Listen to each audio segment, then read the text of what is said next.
put life into your loved one's death at Fade to Black Funeral Homes with t-shirt printers, tattoo artists on site to commemorate your loved ones. Fade to Black. Most HBCU thing, non-applicable. I have one. What? Black folks making sure you know that they see your flaws.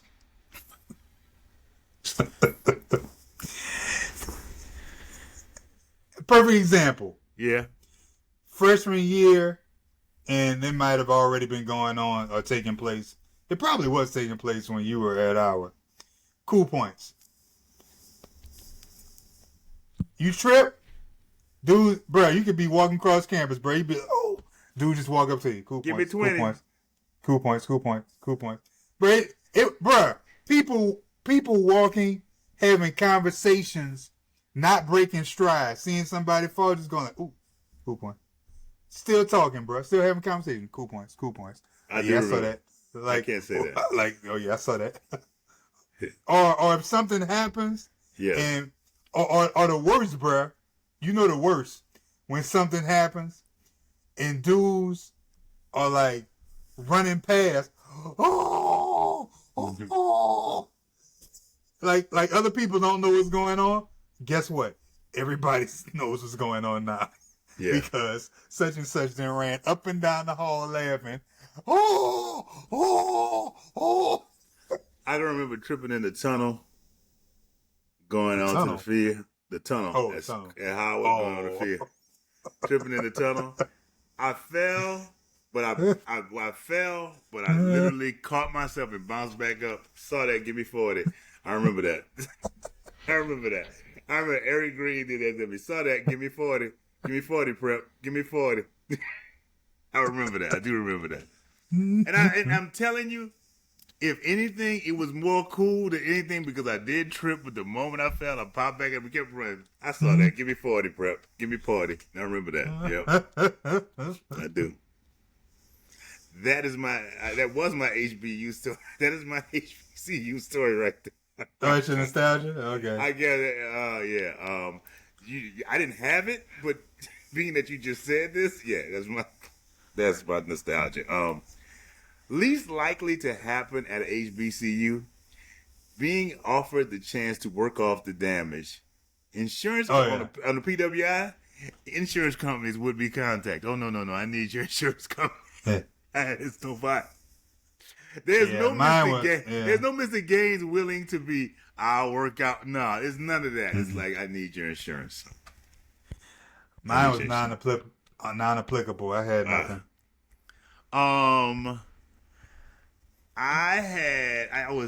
It was hard. It hard, but it wasn't. The I song? started off, I have an R&B song. Is that what you're talking about? Yeah, the song was hard. I have until an I R&B ran song, across the one. But then I found something else. I said, for R&B song, I have Backstabbers by the OJs. Damn. I said, Kim wasn't backstabbing, but I could tell, like, I couldn't find anything that said hate. She had a little... Her saving grace was that she basically admitted that, I'm mad because I didn't do these things. But she's still, her original plan really was to kind of just have Whitley under her and just kind of seeing her fall on her face. That was the original plan by Kim. So she said, you're right. Little backstabbing. I go with the OJs. I didn't have a song by him, but the Mad Rapper, which was Derek, the guy I was talking about, Derek Angeletti. He is the Mad Rapper. Oh, for real? And I just felt we could have it scored by the Mad Rapper. Because he was always hating. Just hating.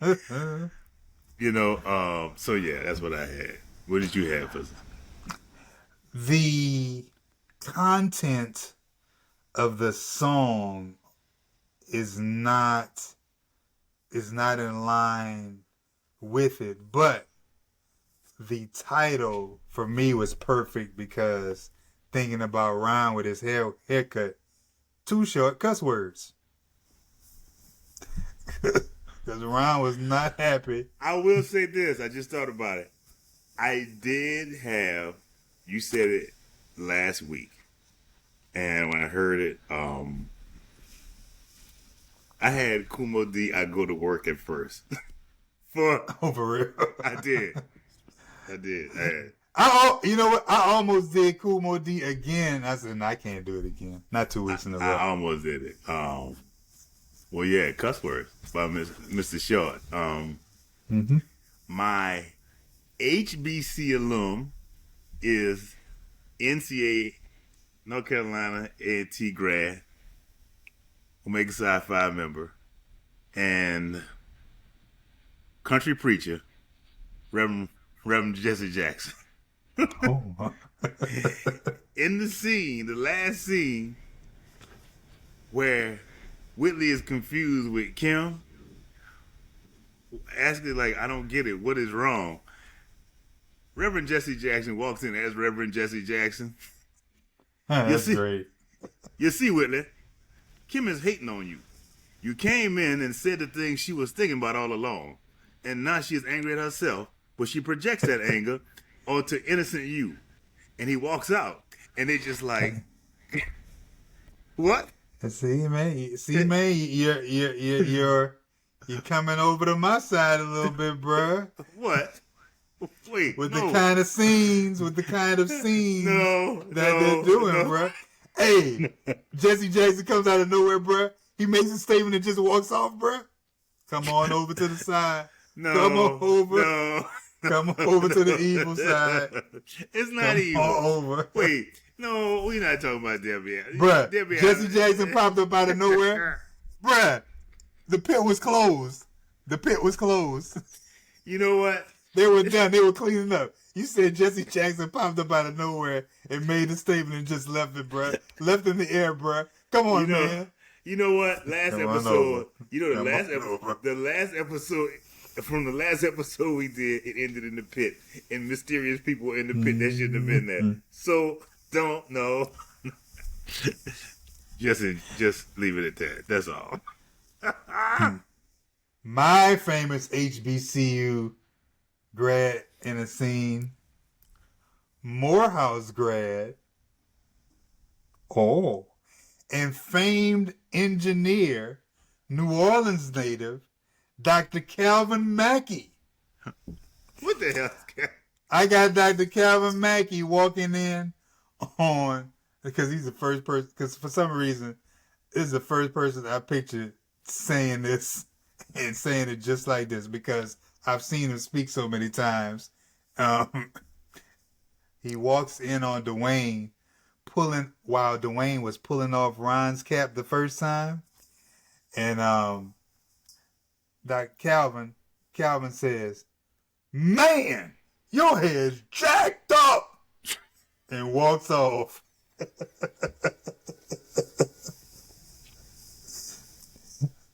I can see Mackie just saying that, bruh. I can see him say, "Man," as soon as he come on, "Your head is jacked up," and said, and just everybody started laughing. He walks off. That is him. That is him. That is Calvin Mackey. No doubt about it. That right there. That is You him. already said your Yeah, it just kind of nostalgia came story. up. I didn't have it until you mentioned Cool Poison. I had it instead. Yeah, I guess it was, but mine's from high school with the hair. So sometimes you will hear Rod say, and I'm actually wearing Purple Knights. That's our high school, and it's an all black male Catholic high school. And when I was in high school, well, they still tough on haircuts, but when the hairstyles started getting a little out of hand, late 80s, early 90s, especially flat tops, they started cracking down at St. Aug, and eventually St. Aug was like, nah, the designs in your head, nope.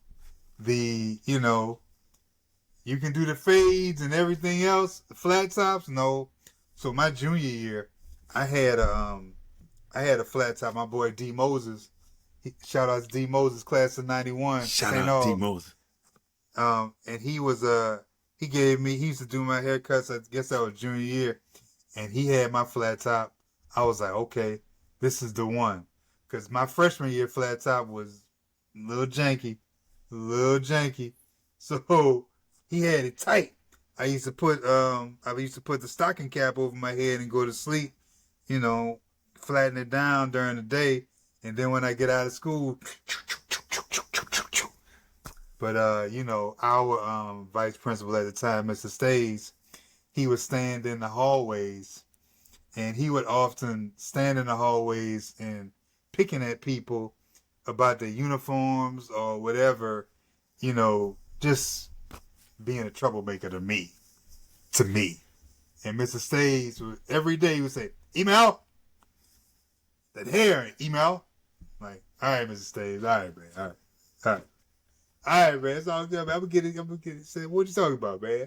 My hair's flat, and I had it patted down. But you know, a stocking cap can only hold but for so long, bro. Yeah. One day I'm walking down that hallway, and he must have just been on one that day, bro. I was on my way to class, talking to my boys. He was like, email, office. I was like, and hey, you know your boy's looking at you like, I don't know what happened, but you in trouble. You in trouble? He said, call. He said, you are going to go home. I was like, what? I had to call your mama, bro. Your mama had to come from work so that I couldn't get suspended, and brought me downtown to some barbershop, bro. Then bring me to Mr. Harrell, because you know Mr. Harrell was going to have about 5 people waiting, and she had to get back to work. They had 3 barbers. 2 of them were taken up, and I know that old man at the end, he didn't have anybody in his chair because he was least likely the one that anybody wanted to go to. And I was like, wait, Mom, I could wait for... No, I got to get back to work. Cut off the flat top. Fade wasn't tight. Everything, bruh. And you know what happened when I walked in class. I just walked in class, bro, like, man, can't believe this. And I got punished for the weekend. Miss whatever parties or dances are going on that weekend. Everything, bro. From the way you talk about that haircut, I don't think you want to be seen anyway. I don't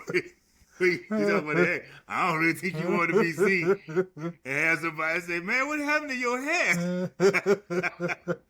There's going to be a lot of questions. You know what? Maybe it's good you stay home and let that hair grow back, partner, because that might have been ugly, bro. I'm pretty sure D. Moses was the one who ended up retightening it back up for me. Like, well, guess you got to go back to the fade. Yep. Well, fade and no flat top. That's always the fade. Always had the fade. But, you know. The flat top must go. Yeah. Yeah, they tighten up. We ain't never had real hair problems. Well, it was the hairstyles. We didn't have hairstyles back then. Hairstyles, yeah, they were. It was just waves. That's all. People. I ran across a picture of me from work from like, I want to say 2010. I was like, man, I thought that was all right, huh? I'm like, nobody, no. Message. When you look back, you gonna be like. When you look back at the old pictures, you be like, I was looking like, that picture that I sent you, and you were like, who is that? Do you know where that was from? 2006. So that's when I first dropped a bunch of weight, bro. Wow. And I was still looking like that? Oh my gosh. You had drop weight? Bro, by that time I was like 75 pounds down. And I was still looking like that. I was like, ugh. Man. I thought that was from like 2000. Yeah, it'd be like that. I pulled out the picture, I looked down, I was like, 2006. Ooh. Like, ooh, man. Ooh. I thought, I thought that I was just rolling back then. Nope. Sure not. Yeah, it wasn't sure rolling. Sure not. Nope. It wasn't not rolling. All. I've enjoyed. I always wondered. I was like, what? This was her first story. This was him. Yvette Bowles' first to her first script ever. I guess so. Yeah, I was always curious about that. My boss. So yeah, and Yeah. she as I've looked further into, I was like, she wrote some of the scripts she wrote for this show. You gonna be like, oh, she wrote that. He wrote that episode. Yeah. Yeah, the next one's gonna be a bit more serious. Yeah, definitely. From the blacklog, my name is Man, Rod. I just moved myself. I didn't even stop. Damn. Just I did it like episode's over. start just zipping up. Hey, where are you going? Where are you going? Hey, I enjoy this as I always do. My name is Rod. His name is Ryan. We're brothers, but more so. Happy, and we're singing, and we're colored. Yes, we are. Until next week. Peace.